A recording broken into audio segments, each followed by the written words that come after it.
Start करते हैं। आज का जो सेशन होगा वो टोटली साइंस एंड टेक्नोलॉजी से रिलेटेड होगा। 7-8 तरह के सवाल बनते हैं ना साइंस एंड टेक्नोलॉजी में, या हम ये कह सकते हैं कि साइंस एंड टेक्नोलॉजी की जो मेजर थीम है वो अप्रोक्सीमेट 6 to 7 होगी, क्योंकि इससे ज़्यादा थीम साइंस एंड टेक्नोलॉजी में है नहीं।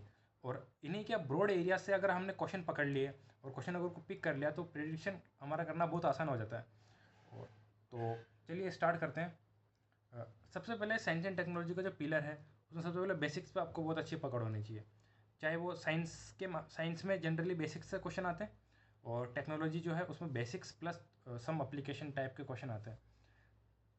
जो बेसिक्स हैं उनमें भी बायो के बेसिक्स, फिजिक्स और थोड़े बहुत केमिस्ट्री। मेनली तो देखो साइंस में जो मेजर पोर्शन है वो बायोलॉजी पर ही डिपेंडेंट होता है। और हम पी वाई क्यूज़ का भी एनालिसिस करें तो उसमें भी हमको यही निकल के आता है कि अगर आपने बायोलॉजी को बहुत अच्छे से कर लिया तो लगभग साइंस के क्वेश्चन लगभग सारे डील हो जाते हैं। एक आध क्वेश्चन वो फिजिक्स या एक आध केमिस्ट्री का क्वेश्चन दे सकते हैं। तो बेसिक्स में हमारे जो तीनों ही पार्ट है, तीनों ही पिलर है, बायोलॉजी, केमिस्ट्री और फिजिक्स, इनके बेसिक्स बहुत अच्छे होने चाहिए। फंगी और प्लांट में क्या डिफरेंस होता है, साथ में पहले एक थीम बनती थी मैक्रो एंड माइक्रो न्यूट्रिएंट। अब यूपीएससी जो है वो थोड़ा स्विच कर रहा है। तो मैक्रो एंड माइक्रो न्यूट्रिएंट्स के बीच में डिफरेंस क्या होता है इसके बारे में कम क्वेश्चन आ सकता है, लेकिन अगर यूपीएससी ने वापस पुरानी वाली थीम अपनी फॉलो की तो इससे भी यूपीएससी एक क्वेश्चन डाल सकती है। तो मैक्रो एंड माइक्रो न्यूट्रिएंट्स और इनकी एप्लीकेशंस क्या होते हैं, बॉडी में कौन कौन से माइक्रो न्यूट्रिएंट्स होते हैं, कौन कौन से मैक्रो न्यूट्रिएंट्स होते हैं, इनके क्या क्या एप्लीकेशन होते हैं, यूजेस क्या होते हैं इनकी डेफिशिएंसी से बॉडी में क्या क्या हो सकता है, क्या क्या चेंजेस होते हैं ये, और कुछ एंजाइम, कुछ डिफरेंट टाइप्स ऑफ प्रोटीन वो भी देख लेना। इसके अलावा अगर हम फिजिक्स की बात करें, बायोलॉजी में ही एक कॉन्सेप्ट होता है फोटोसिंथेसिस।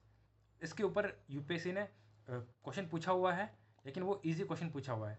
मेरे हिसाब से फोटोसिंथेसिस में एक टेक्निकल क्वेश्चन आ सकता है जिसमें क्लोरोफिल की क्या इंपॉर्टेंस है, क्लोरोप्लास्ट क्या होता है, तो इससे रिलेटेड कुछ आ सकता है। ये मेरा प्रिडिक्शन कह रहा है। तो फोटोसिंथेसिस क्या होता है आ सकता है। प्लाज्मा के बारे में भी देख लेना, मेम्ब्रेन कैसे काम करती है, प्लाज्मा मेम्ब्रेन क्या होती है, और साथ में ये भी देख लेना कि रिवर्स ऑस्मोसिस का प्रिंसिपल क्या होता है। जिस हिसाब से यूपीएससी का ट्रेंड है उसमें इस बार या अगले आने वाले कुछ सालों में रिवर्स ऑस्मोसिस के बारे में काफ़ी पूछा जा सकता है। सेंट्रल ग्राउंड वाटर अथॉरिटी है तो उसने भी रिवर्स ऑस्मोसिस के बारे में कुछ कहा था। जो आरओ के ऊपर बेस्ड प्लांट होते हैं उनकी भी बंदी दिल्ली में लगा दी थी। तो रिवर्स ऑस्मोसिस इस कारण से काफ़ी न्यूज़ में था। तो इसका बेसिक प्रिंसिपल आपको पता होना चाहिए रिवर्स ऑस्मोसिस का। इसके अलावा फिजिक्स की बात करें तो फ्रिक्शन, रिफ्लेक्शन क्या होता है, रिफ्रैक्शन क्या होता है, और साथ में डिफरेंट टाइप के फोर्सेस जैसे कि न्यूक्लियर फोर्स, ग्रेविटेशनल फोर्स, इनके बारे में बेसिक चीज़ें पता होनी चाहिए। अब अगर जो है आपको न्यू डायमेंशन भी इसके बारे में पता होनी चाहिए। रिसेंट में फिजिक्स में कौन कौन सी स्टडीज़ हो रही है, लीज़ा पाथ फाइंडर क्या है, ई लीज़ा क्या होता है, तो इसके बारे में जो टेक्निकल नॉलेज है वो भी अब आपको पता होना चाहिए। सिर्फ बेसिक्स से ही काम नहीं चलेगा, बेसिक के साथ में थोड़ा टेक्निकल नॉलेज।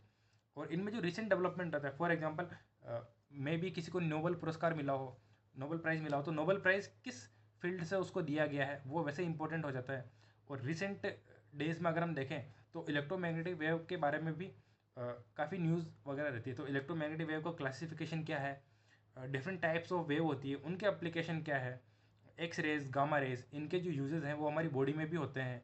और कई सारी ऐसी डिजीज़ होती है जिनके ट्रीटमेंट के लिए इन रेज का यूज़ किया जाता है। तो फिजिक्स को और बायोलॉजी को मिक्स कर दिया इन्होंने, और फिर एक नया क्वेश्चन इन्होंने बना लिया। इसी तरीके से biology plus chemistry, bio chemistry से भी सवाल आ सकते हैं। डिफरेंट टाइप्स ऑफ ड्रग्स जो है न्यूज़ में रहती है, साथ में एंटी माइक्रोबियल रेजिस्टेंस AMR जो है वो न्यूज़ में रहता है। तो मल्टी ड्रग रेजिस्टेंस फिनोमिनन क्या होता है, तो ये सब बेसिक कॉन्सेप्ट्स हैं जो आपको पता होना चाहिए। इसके अलावा अगर हम ये तो हमारा बेसिक से क्वेश्चन हो गए कि इन इन एरिया से बेसिक क्वेश्चन यूपीएससी पूछ सकता है।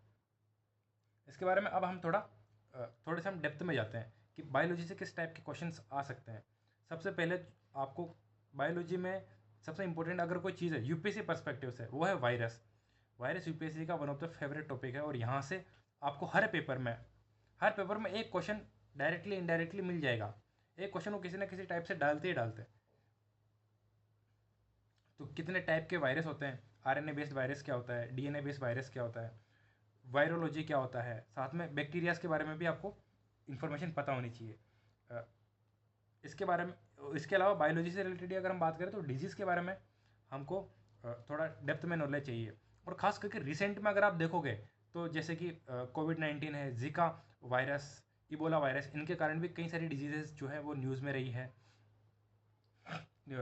और साथ में कुछ जूनोटिक डिजीज़ होती है, नॉन जूनोटिक डिजीज़ होती है, फूड एंड माउथ डिजीज़ जो कि पशुओं में होती है। तो ये भी थोड़ा देख लेना कि ह्यूमन से रिलेटेड तो यूपीएससी पूछता ही है, अगर उन्होंने एनिमल डिजीज़ का डायमेंशन अगर टच किया तो ये भी क्वेश्चन आ सकते हैं। एंथ्रेक्स के बारे में यूपीएससी पूछ सकती है।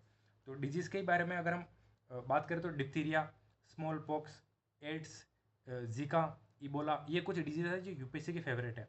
इसके अलावा रिसेंट में जो डिजीज़ चल रही हैं वो वैसे ही इंपॉर्टेंट हो जाएगी। और अगर बात करें तो रिप्रोडक्शन के बारे में आ सकता है। रिप्रोडक्शन के बेसिक्स यूपीएससी ने इतना ज़्यादा टच नहीं किए हैं। तो रिप्रोडक्शन, अगर कोर बायोलॉजी से क्वेश्चन आए तो रिप्रोडक्शन से बिल्कुल क्वेश्चन आ सकता है। इसके अलावा vitamin, different types of vitamin और विटामिन डिफिशियंसी से कौन कौन सी डिजीज़ होती है। Vitamin A, vitamin B, C, D, B में भी डिफरेंट टाइप के, B1, B2, B3, B6, B12, तो ये सब आप इनके बारे में देख लेना। इसके अलावा एक क्वेश्चन है ना जो मुझे लगता आ सकता है, वो है प्रोकैरियोटिक सेल और यूकैरियोटिक सेल में क्या डिफरेंस होता है। यूपीएससी ने शायद जितना मैं गेस कर रहा हूँ 2020 में 2020 में ये क्वेश्चन आया था कि एनिमल सेल और प्लांट सेल, इनके बीच में डिफरेंस आया था। तो मेरे हिसाब से, और यूपीएससी का ये रहता है कि यूपीएससी 4-5 सालों में उसी टॉपिक से रिलेटेड कुछ ना कुछ पूछता है। तो प्लांट सेल और एनिमल सेल के बारे में उन्होंने पूछ लिया, तो इस बार प्रोकैरियोट्स और यूकैरियोट्स, इसके आसपास यूपीएससी कहीं ना कहीं घूम सकता है। तो इनके बारे में डिफरेंस भी देख लेना। साथ में जैसे ही कई सारी वायरल डिजीज़ न्यूज़ में है तो टी सेल और बी सेल का काफ़ी ज़्यादा रेफरेंस आया है, और इसके बारे में भी आप देख लेना। और टी सेल बी सेल के बारे में मतलब ये देख लो कि जिस जिस टाइम हमने टी सेल और बी सेल काफ़ी न्यूज़ में थे, उसी साल यूपीएससी ने पूछ लिया कि टी सेल और बी सेल के बारे में बताओ, ये बेसिकली जो सेल है ये किससे रिलेटेड है। तो देख लो यार, आपको मतलब इसमें बहुत अपडेट होना पड़ता है। ये देख लो कि हर साल में जो जो भी चीज़ न्यूज़ में रहती है उसकी हाईली चांसेस होते हैं कि साइंस एंड टेक्नोलॉजी वाले पोर्शन से यूपीएससी क्वेश्चन पूछ ले, बहुत ज़्यादा चांसेस है। तो इसलिए हम कहते हैं कि पीटी 365 जो है उसको काफ़ी अच्छी कमांड होनी चाहिए, और रेफरेंस के तौर पे उसको यूज़ में भी आपको लेना चाहिए। देखो अगला जो मैं क्वेश्चन बोलने वाला हूँ वो थोड़ा सा टेक्निकल है, और यूपीएससी डेफिनेटली पूछ सकता है इसके ऊपर, पर यह है कि ये आपके ऊपर है कि आप इस वाले टॉपिक को टच करो या ना करो। किसी का अगर साइंस वाला बैकग्राउंड रहा हो तो वो देखना कि एक बार ब्लड रिपोर्ट को चेक कर लेना। ब्लड रिपोर्ट में बहुत सारे इंडिकेटर्स होते हैं जिनमें काफ़ी टेक्निकल नॉलेज, जैसे कि एसजीपीटी क्या होता है ना, तो ये सब आप एसजीपीटी, एसजीओटी, टीएनबी सेल के बारे में, आरबीसीज, डब्ल्यूबीसीज, ल्यूकोसाइट्स, लिम्फोसाइट्स, तो इनके बारे में आप थोड़ा सा देख लेना कि बस सिर्फ ये देख लेना ये रिलेटेड किससे है। यूपीएससी ने टी सेल बी सेल से भी पूछा, सिर्फ ये पूछा कि ये किससे रिलेटेड है। इसलिए अगर लिम्फोसाइट आ गया, स्टेम सेल वगैरह आ गया, डिफरेंट टाइप के स्टेम सेल क्या है, मल्टीपोटेंट, प्लोरीपोटेंट, टोटीपोटेंट, तो ये क्या होते हैं, तो इनके बारे में बेसिक नॉलेज देख लेना ब्लड रिपोर्ट से रिलेटेड। ठीक है, ये हमारा बायोलॉजी वाला सेक्टर कंप्लीट हो गया। इसके बाद जो है वो क्वेश्चन आता है स्पेस से रिलेटेड।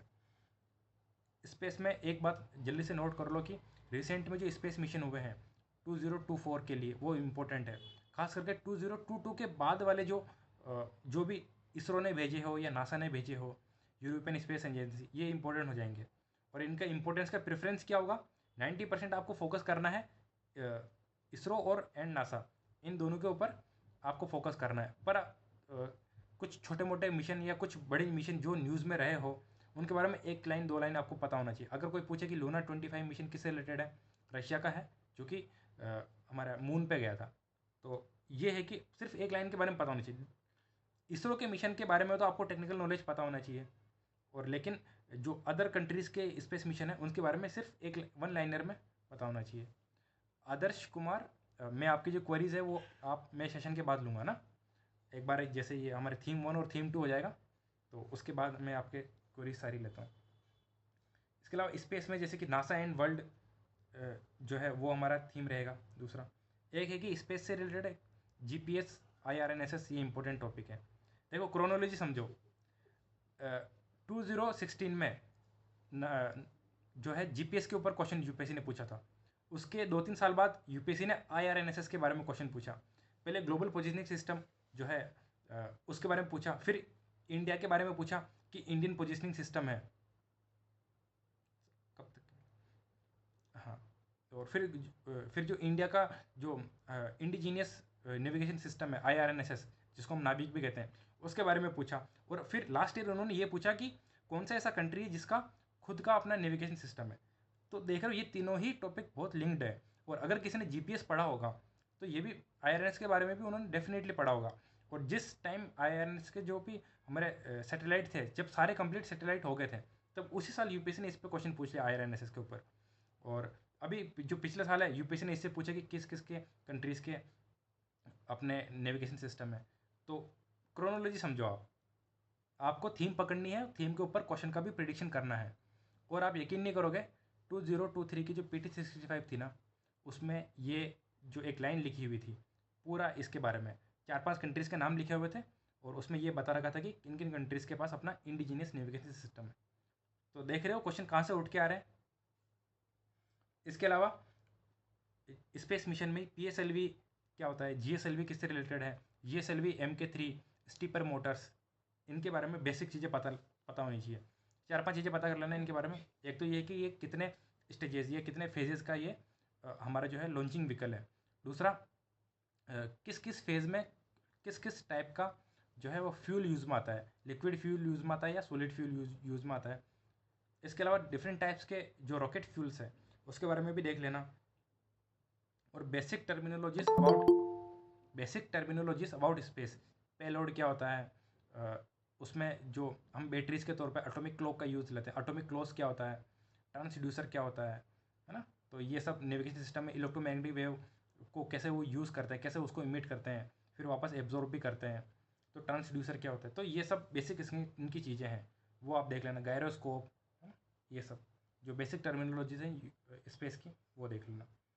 साथ में डिफेंस में देखो, यूपीएससी का जो है वो डिफेंस इतना फेवरेट टॉपिक नहीं है। आप मान लो जितना स्पेस उसका फेवरेट है उतना डिफेंस नहीं है। रीज़न ये है कि ISRO is more successful than DRDO। तो डिफेंस से रिलेटिवली कम क्वेश्चन आते हैं। तो एक तो रिसेंट कुछ डिफेंस में रिसेंट डेवलपमेंट हुआ हो या कुछ रिसेंट मिसाइल लॉन्च की हो इसरो ने, सिर्फ इसरो के बारे में बात हो रही है। इसके अलावा इसरो एंड अदर कंट्रीज़ का कोई जॉइंट इम्प्लीमेंटेशन वाला प्रोग्राम हो कोई, जैसे कि ब्रह्मोस है, तो ब्रह्मोस के बारे में भी क्वेश्चन आ चुका है। तो डिफरेंट टाइप्स की इसमें मिसाइल्स इंपॉर्टेंट है जनरली मेरे हिसाब से। इसके अलावा अभी जैसे कि प्रोजेक्ट 75I जो है वो चल रहा है, तो वो किससे रिलेटेड है, वो भी डिफेंस से रिलेटेड है। पनडुब्बीज जो हमारे सबमरीन्स होती है वो होती है, कितने क्लास की सबमरीन्स होती है। तो ये जो बेसिक चीज़ें हैं ना डिफेंस के बारे में, सिर्फ बेसिक ही देख लेना।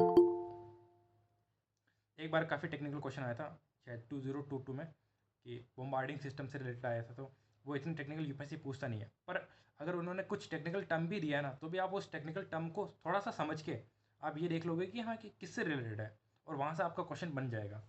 तो डिफेंस का इतना लोड लेने की ज़रूरत नहीं है।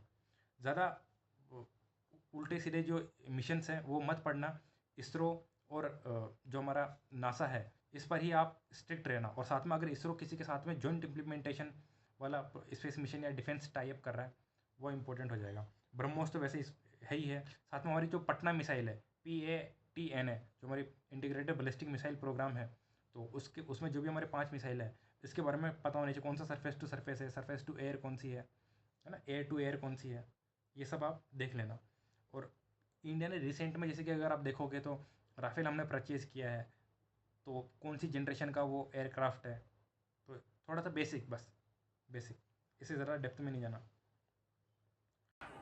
नेक्स्ट जो हमारी थीम रहेगी वो रहेगी emerging technology and it's product. देखो इमर्जिंग टेक्नोलॉजी अलग है और उसके प्रोडक्ट्स अलग है। इमर्जिंग टेक्नोलॉजी जैसे कि सेमीकंडक्टर में कुछ न्यू रिसेंट डेवलपमेंट्स हो रहे हैं, nanotech, AI, blockchain, 3D printing, तो ये सब क्या है इमर्जिंग टेक्नोलॉजी। और उनके जो प्रोडक्ट्स हैं मीन्स उनके जो बेसिक प्रिंसिपल पर बेस्ड उनके जो एप्लीकेशंस हैं उनको हम उनके प्रोडक्ट्स कह सकते हैं। उनके जो डिफरेंट सेक्टर्स जैसे कि ब्लॉकचेन का यूज़ हम बैंकिंग में कर सकते हैं, इलेक्शन में कर सकते हैं, और साथ में AI का यूज़ हम एजुकेशन फील्ड जो हमारा वेदर फोरकास्टिंग है उनमें कर सकते हैं, और साथ में बहुत सारी डिज़ास्टर मैनेजमेंट में कर सकते हैं एआई का यूज़। तो उनके जो एप्लीकेशंस है इन डिफरेंट सेक्टर्स, तो वो ज़्यादा इंपॉर्टेंट हो जाएंगे। दोनों ही लेवल पे हमको काम करना होगा। एक तो उन जो टेक्नोलॉजी है, इमर्जिंग टेक्नोलॉजी, उसके बेसिक प्रिंसिपल्स पर, और उनके मीन्स उनकी डेफिनेशंस, और उनको मतलब उनके जो बेसिक प्रिंसिपल्स होते हैं जिन पर वो वर्क करते हैं, वो साथ में उनके एप्लीकेशंस, तो हम इन दोनों ही लेवल पर काम करेंगे। तो सबसे पहले टेक्नोलॉजी आती है जो कि यूपीएससी पीवाईक्यूज में भी पूछी जा चुकी है, वो है DNA recombinant technology. Basically DNA recombinant technology biotechnology में भी आती है, तो ये भी आपको थोड़ा बहुत पता होना चाहिए। दूसरी जो इंपॉर्टेंट टेक्नोलॉजी है जो 2024 के लिए मैं कहूँगा कि सबसे डेफिनेटली मस्ट है, इसको तो करना ही करना है, वो है सेमीकंडक्टर।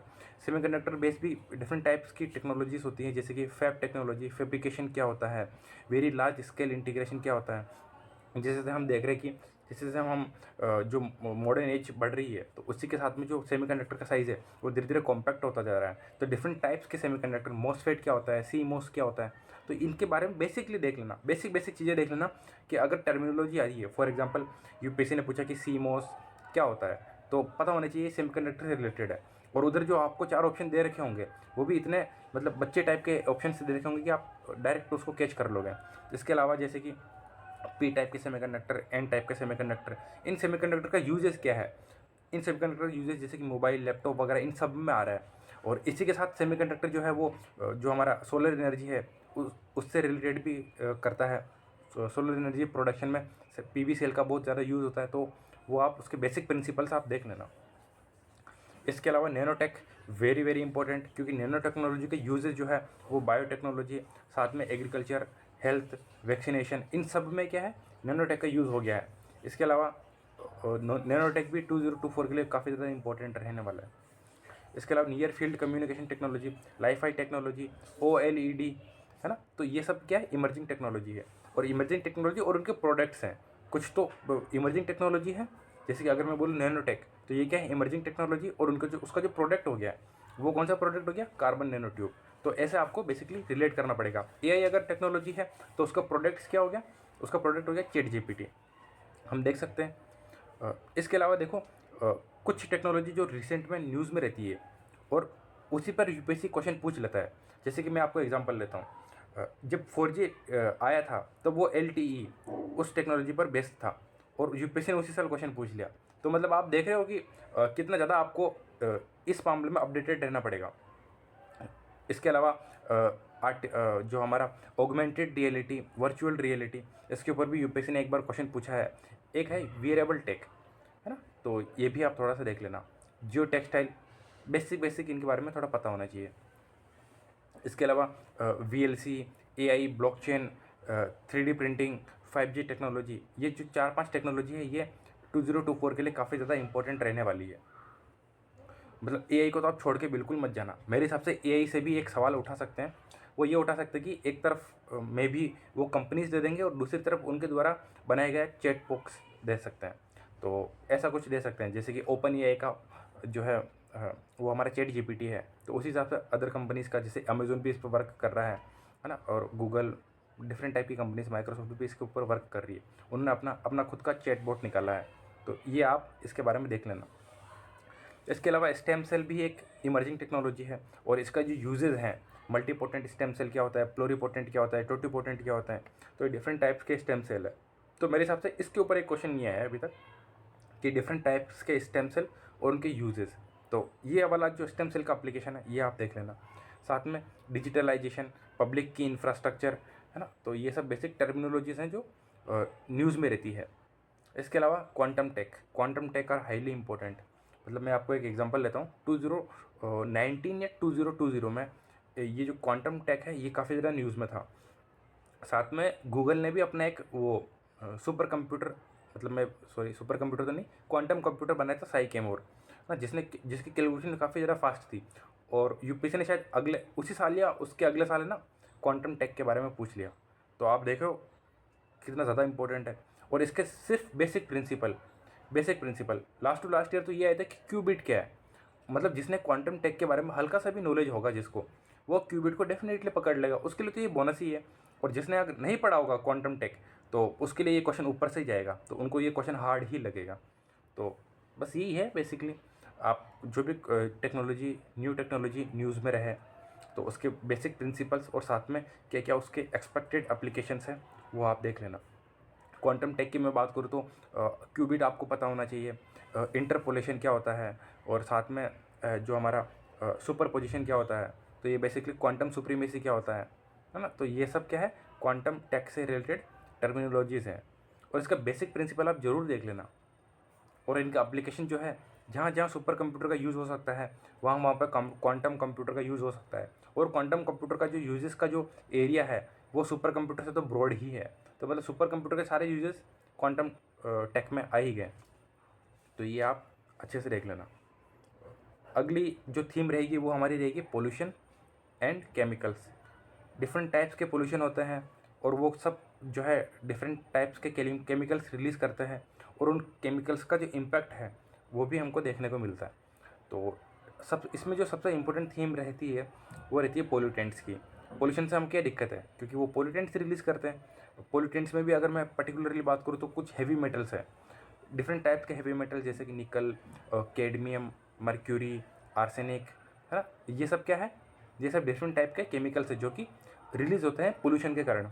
तो इनका जो इम्पैक्ट है ऑन हेल्थ, और साथ में इनसे कौन कौन सी डिजीज़ हो सकती हैं, तो वो एक क्वेश्चन यहाँ से आ सकता है डेफिनेटली।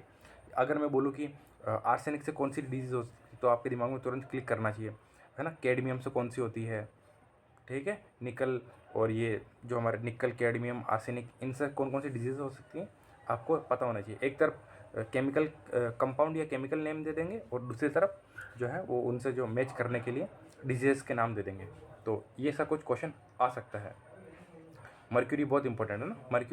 मर्क्यूरी के लिए हम कन्वेंशन भी लेके आए हैं, मिनामाटा कन्वेंशन। ये तो हाँ खैर हमने उसमें इन्वायरमेंट में डिस्कस कर लिया था। बाकी इनसे रिलेटेड कन्वेंशन भी आप देख लेना। जैसे बेसिक कन्वेंशन क्या है, परसिस्टेंट ऑर्गेनिक पोल्यूटेंट्स के लिए, यानी कि स्थायी कार्बनिक प्रदूषकों के लिए जो हमारा जो स्टॉकहोम कन्वेंशन है वो आप देख लेना। साथ में जो हमारे पेस्टिसाइड हैं उनके लिए हमारा रोटरडम कन्वेंशन है, और जो भी हमारा हज़ार्डस वेस्ट है उसके लिए बेसल कन्वेंशन है। मर्क्यूरी के लिए हमारा मिनामाटा कन्वेंशन है ही है, और एक वेगई कन्वेंशन भी है ना। तो वो भी आप देख लेना। इसके अलावा दूसरा जो क्वेश्चन बन सकता है, इन्वायरमेंट में भी हमने डिस्कस किया, वो है थर्मल पावर प्लांट से डिफरेंट टाइप्स के पोल्यूटेंट्स रिलीज़ होते हैं। तो ये भी आपके लिए इंपॉर्टेंट है।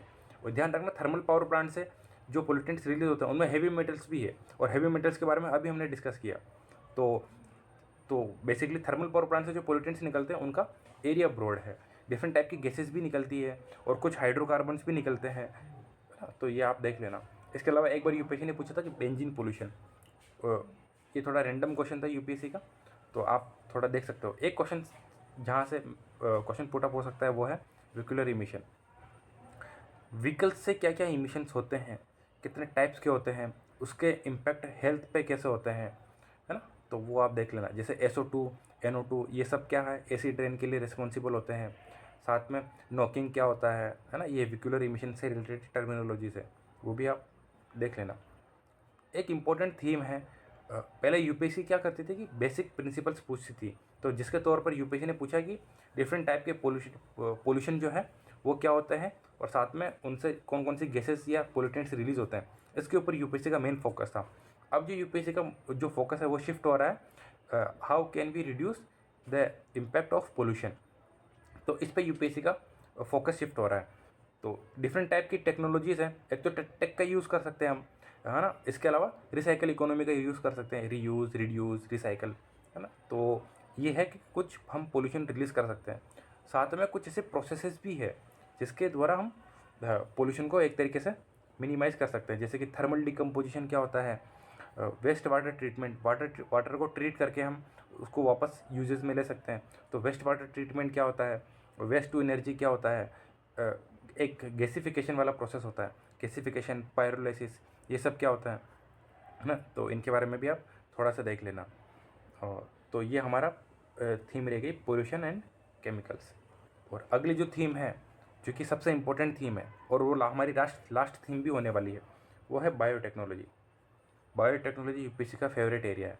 और क्यों फेवरेट है, देखो हमारी सोसाइटी के कई सारे डिविजन्स हैं, चाहे वो मैं फार्मर्स ले लूँ, या चाहे मैं जो हमारे डिप्राइव्ड सेक्शन है वो ले लूँ, इसके अलावा मैं पुअर सेक्शन ले लूँ, मैं वुमन ले लूँ, ट्रांसजेंडर ले लूँ, इन सब की हेल्थ के लिए या इनके जो लिविंग स्टैंडर्ड है इनको अप करने के लिए जो गवर्नमेंट है वो कई सारे स्टेप्स लेती है।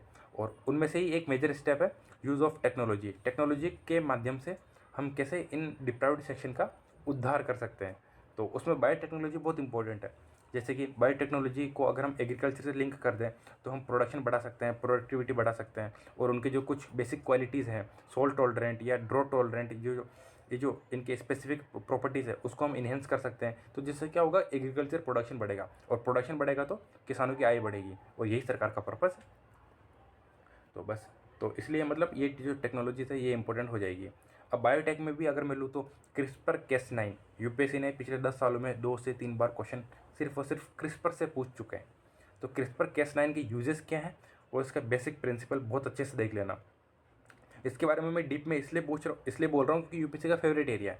और इसमें आप ये भी देख लेना कि रेस्ट्रिक्शन एंडोन्यूक्लियस क्या होता है, लाइगेज एंजाइम्स क्या होते हैं, कहाँ कहाँ इनके यूजेस होते हैं। तो ये कुछ टर्मिनोलॉजीज है जो आपको पढ़ना है। देखो यूपीएससी का जो फेवरेट एरिया है उसके बारे में आपको थोड़ा डेप्थ में पढ़ना है, और जो क्वेश्चन जहाँ से आ सकते हैं वहाँ से अगर आप सरफेस से भी पढ़ोगे तो आपका काम चल जाएगा, पर बेसिक क्वेश्चन और इम्पोर्टेंट क्वेश्चन के साथ कोई कॉम्प्रोमाइज़ नहीं।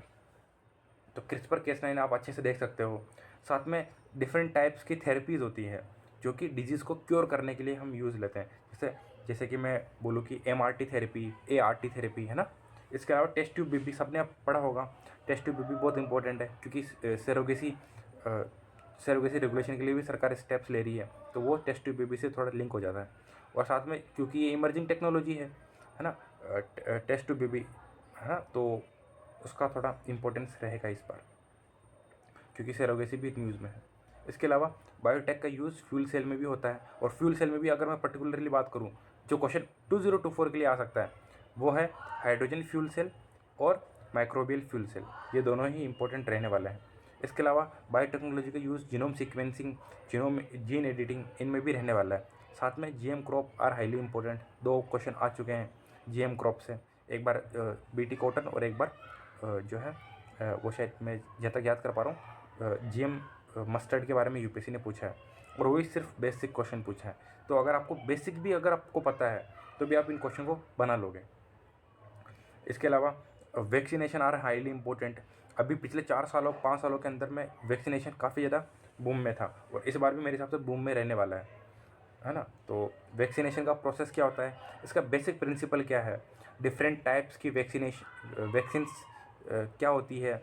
अगर मैं बोलूँ कि viral vector vaccine, live attenuated vaccine, जो है हमारे जेनेटिक मटेरियल बेस्ड वैक्सीन्स होती हैं, जैसे कि अभी आपने मॉडर्ना का नाम सुना होगा। हाँ, तो ये जो है बेसिकली RNA बेस्ड वैक्सीन है जो कि जेनेटिक मटेरियल है कोविड-19 का। तो ये क्या है, ये बेसिकली एप्लीकेशंस हैं। वैक्सीन क्या हो गया, वैक्सीन का जो बेसिक प्रिंसिपल्स है वो बेसिकली बेसिक्स में आ गए, और साथ में वैक्सीन्स के क्या क्या डेवलपमेंट है, क्या क्या उनके एप्लीकेशंस हैं, वो इनके यूजेस में आ गए। तो देखो टेक को हम ऐसे ही पढ़ते हैं, basic principle and their application. तो ये दोनों ही अलग अलग नहीं है। एक बार जैसे कि जब कोविड-19 न्यूज़ में था, जब कोविड-19 आया था तब यूपीएससी ने क्वेश्चन पूछा था कि S2 रिसेप्टर किससे रिलेटेड है। बेसिक क्वेश्चन है, बहुत ही बेसिक है। और अगले साल उन्होंने पूछ लिया कि वैक्सीन जो है वो मतलब डिफरेंट टाइप्स की वैक्सीन और उनके जो प्रोडक्शन किस किस कंट्रीज़ ने बनाया है या किस कंपनी ने बनाया है उससे रिलेटेड एक क्वेश्चन पूछा है। तो किसी ने अगर कोविड-19 के बारे में हल्का सा पढ़ा होगा ना, तो उसने ये जरूर पढ़ा होगा कि कितने टाइप की वैक्सीन बन रही है, किस किस प्रिंसिपल पर बेस्ड है, और कौन कौन सी कंपनीज उसको बना रही है। और ख़ास करके इंडिया के रिस्पेक्ट में तो ये बात डेफिनेटली लागू होती है। तो ये है। इसके अलावा हमारी नेक्स्ट थीम रहेगी, नेक्स्ट थीम नहीं बेसिकली बायोटेक्नोलॉजी में ही है, एक छोटा सा टॉपिक है डिजीज़ेज।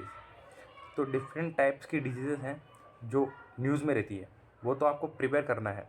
साथ में आपको क्या प्रिपेयर करना है कि हेपेटाइटिस बी, हेपेटाइटिस सी, इसके अलावा HIV, कोविड-19 के बारे में भी आप बहुत अच्छे से देख लेना। मेरे हिसाब से क्वेश्चन आ सकता है क्योंकि न्यूज़ में है।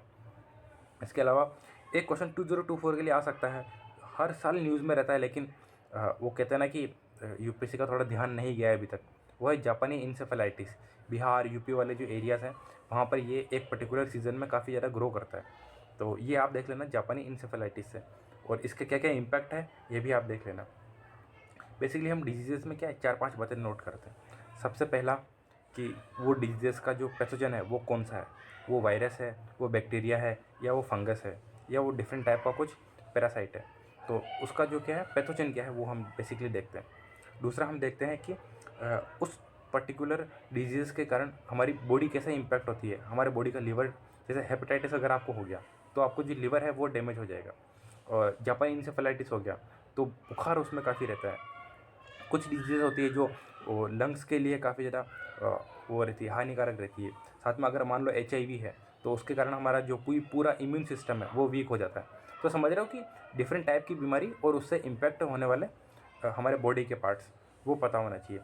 तीसरा क्या गवर्नमेंट में इंटरनेशनल गवर्नमेंट और जो हमारी नेशनल गवर्नमेंट है दोनों यहाँ की, इसको रिड्यूस करने के लिए क्या क्या अभी तक इसके लिए वैक्सीन अवेलेबल है, या इसके लिए गवर्नमेंट क्या क्या स्टेप ले रही है, इसके बारे में आपको नॉलेज पता होना चाहिए, है ना। तो ये 4-5 चीज़ें हैं जो डिजीज़ के बारे में पता होना चाहिए।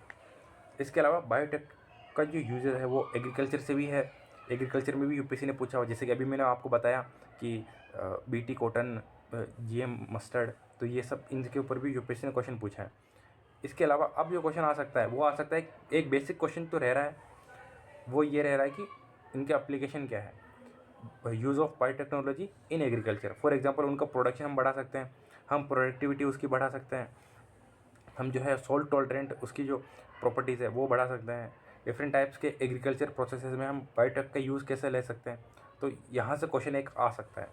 इसके अलावा बायोटेक का यूजेस हेल्थ पे तो होता ही है, तो जैसे कि वैक्सीनेशन है कि उसका एग्जांपल है। तो ये कुछ जो हमारी थीम है वो बायोटेक से रिलेटेड हो गई। तो इस हिसाब से हमारी जो थीम 1 है, जो कि हम इंपॉर्टेंट PYQs के एरियाज डिस्कस करते हैं, साथ में थीम 2 है। थीम 2 हमारी क्या रहती है कि एक्सपेक्टेड क्वेश्चंस क्या क्या आ सकते हैं 2024 के लिए। एक बार मैं आपको वापस से 2024 के इंपॉर्टेंट टॉपिक्स में आपको बता देता हूँ। बेसिक्स ऑफ साइंस वो इम्पोर्टेंट रहने वाला है। दूसरा, बायोलॉजी में अगर मैं बात करूँ तो वायरस इंपॉर्टेंट रहने वाला है, डिजीज़ इंपॉर्टेंट रहेगी, और रिप्रोडक्शन वाला एरिया इंपॉर्टेंट रहेगा। इसके अलावा एक ब्लड रिपोर्ट है, यहाँ से क्वेश्चन आ सकता है। अगर आ गया तो जिसने ये टॉपिक पढ़ा है वही इस सवाल को कर पाएगा। जैसे ब्लड रिपोर्ट के बारे में बेसिक टर्मिनोलॉजीज, SGPT क्या होता है, SGOT क्या होता है ना, और साथ में T सेल B सेल क्या होता है, RBC का भी उसमें काउंट लिखा होता है, WBC है ना, ये सब देख लेना, प्लेटलेट्स है। तो ये बेसिक टर्मिनोलॉजी है जो ब्लड रिपोर्ट से रिलेटेड है। इसके अलावा एक क्वेश्चन स्पेस मिशन से आ सकता है। इंडिया पिछले 2-3 सालों में उसके जो मिशंस रहे हैं वो most of the mission successful रहे हैं, तो इसरो के मिशन के बारे में आ सकता है। इसरो, या अगर आप थोड़ा और डीप में जाओगे तो नासा तक आप पढ़ लेना। और इसके अलावा जो भी डिफरेंट टाइप के कंट्रीज़ अपने आप मिशन लॉन्च करते हैं, मेजर मिशन, एक तो उनके डोमेस्टिक मिशन हो गए जो उनकी जो डोमेस्टिक सर्विसेज होती हैं, for example communication, remote sensing, इनके लिए लॉन्च करते हैं। दूसरा जो वो लॉन्च करते हैं वो होता है इंटरप्लानेटरी मिशन। तो इंटरप्लानेटरी मिशन डिफरेंट कंट्रीज़ अगर लॉन्च करती है तो वो इंपॉर्टेंट हो जाएगा। बेसिक आपको पता होना चाहिए कि जैसे मैं पूछ लूँ कि लूना 25 किससे रिलेटेड है, तो वो रशिया का है मून मिशन। तो सिर्फ इतना पता होना चाहिए। साथ में इसरो के मिशन के बारे में डेप्थ नॉलेज होना चाहिए। इसरो के मिशन कौन कौन से, जैसे कि चंद्रयान 3, इसके अलावा हमारा अभी हम गगनयान लॉन्च करने वाले हैं, आदित्य 11 हमारा सक्सेसफुल मिशन है। तो ये 3 मिशन है, ये 3 मिशन के बारे में डेप्थ से आप देख लेना। हाँ, इसके अलावा अपकमिंग मिशन है तो वो इतने ज़्यादा इंपॉर्टेंट नहीं है क्योंकि वो अभी तक हमने लॉन्च नहीं किए हैं। तो ये स्पेस मिशन के बारे में यूँ रहने वाला है। इसके अलावा कुछ ऐसे मिशन है जो इंडिया अदर कंट्रीज़ के साथ जॉइंट कोलेब्रेशन में कर रही है, जैसे कि ल्यूपेक्स मिशन है, जापान के साथ इंडिया कर रही है, निसार कर रही है इंडिया इसरो के साथ, इसरो एंड नासा दोनों का जॉइंट वेंचर है, ये आप देख लेना। डिफेंस पे इस बार इतना जोर नहीं रहने वाला है मेरे हिसाब से। इमर्जिंग टेक्नोलॉजी में मैंने डिस्कस करते टाइम ही बताया था, सेमीकंडक्टर आर हाईली इंपॉर्टेंट। इसके अलावा AI का यूपीएससी ने पहले भी क्वेश्चन पूछा है और इस बार भी क्वेश्चन पूछ सकती है, क्योंकि AI क्या है, पहले नेसेंट स्टेज में था और अब ये जो जिस हिसाब से ग्रो कर रहा है उस हिसाब से इसका इंपॉर्टेंस बहुत है। तो AI, ब्लॉकचेन और नैनोटेक, सेमीकंडक्टर, ये जो 4-5 टेक्नोलॉजी ये इंपॉर्टेंट रहने वाली है। क्वांटम टेक भी इंपॉर्टेंट है, लेकिन इसके ऊपर यूपीएससी ने पहले पूछ चुकी है। तो इस बार मैं ये इतना कहूँगा कि आप सिर्फ बेसिक ही देख के चले जाना, इसका काम बन जाएगा आपका। पोल्यूशन एंड केमिकल वाली थीम में एक चीज़ इंपॉर्टेंट रहने वाली है, वो रहेगी कि how can we reduce emission और पोल्यूशन। है ना, इसकी डिफरेंट टाइप्स की टेक्नोलॉजी है, डिफरेंट टाइप्स के मेथड्स हैं, और ख़ास करके थर्मल पावर प्लांट के ऊपर भी काफ़ी जोर रहने वाला है। यूपीएससी का फेवरेट टॉपिक है थर्मल पावर प्लांट। हर साल एक क्वेश्चन डायरेक्टली और इनडायरेक्टली थर्मल पावर प्लांट से तो आता ही है। इसके अलावा बायोटेक की अगर मैं बात करूँ तो क्रिस्पर Cas9 वो भी इम्पोर्टेंट रहेगा, वैक्सीन ये भी इम्पोर्टेंट रहेगा, और एक माइक्रोबियल फ्यूल सेल थोड़ा देख लेना। तो और हाइड्रोजन फ्यूल सेल है ना, इसके बारे में आप देख लेना। तो ये जो हमारी जो दूसरी थीम है, जो 2024 के लिए इंपॉर्टेंट क्वेश्चंस हैं, वो भी कवर हो गई हैं। और तीसरी थीम के ऊपर चलते हैं। तीसरी थीम हमारी रहती है कि आपको विज़न का कौन सा पेपर लगाना है। तो विज़न आईएएस का जो पेपर नंबर 23 है वो साइंस एंड टेक्नोलॉजी से रिलेटेड है, तो वो आप लगा सकते हो। और साथ में कुछ अदर क्वेश्चंस भी होंगे जो कि मैं आपको ग्रुप पर प्रोवाइड करवा दूंगा, क्योंकि साइंस के लिए सिर्फ एक पेपर लगाना, और वो भी इतना हाई इम्पैक्ट एरियाज़ के लिए, तो थोड़ा सा कहीं ना कहीं मैं ये कहूँगा कि लैग हो जाएगा। कहीं ना कहीं जो सिलेबस है या कंटेंट है वो कम कवर हो पाएगा। तो इसके लिए मैं 2-3 पेपर और ग्रुप पे अपडेट कर दूंगा, जिससे कि कॉम्प्रिहेंसिवली आपका सिलेबस कवर हो जाए। तो ये मेरे हिसाब से शायद हमारी तीनों थीम कंप्लीट हो गई है। That's all from my side. Have a nice day.